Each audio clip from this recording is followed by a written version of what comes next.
What's up, guys? Today we're going to be going over the top 3 green reading fallacies. Let's go! Green reading is such an important piece of the puzzle. I don't know what to do. Do I walk around the hole 3 times? Do I make my fellow opponent upset at me from slow play? Coach Ja, help me please!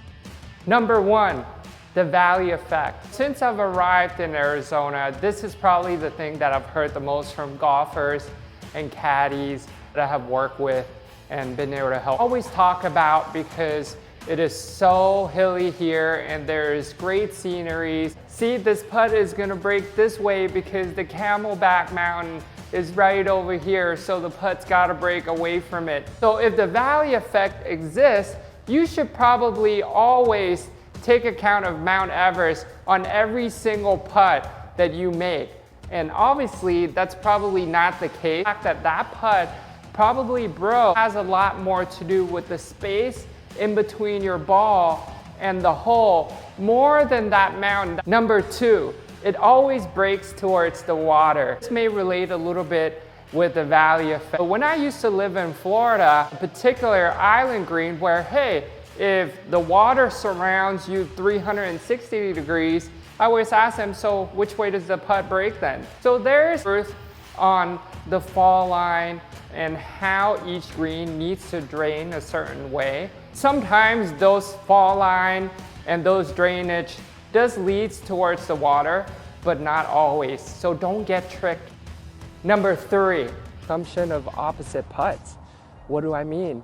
When a golfer kind of see their playing partner having a golf ball that's on the opposite side of their hole as theirs, they see their opponent's ball actually breaking a certain way, they immediately assume that their own golf ball is going to break the exact same amount, just on the opposite direction. And we all know that that's not always the case. Assume that their golf ball is probably going to break the same amount left to right. That isn't always true. Why? It's because remember, the fall line is not always a linear line. When it rains on the green, the way that the water drains is never in a linear, complete straight line. There is some curve to it.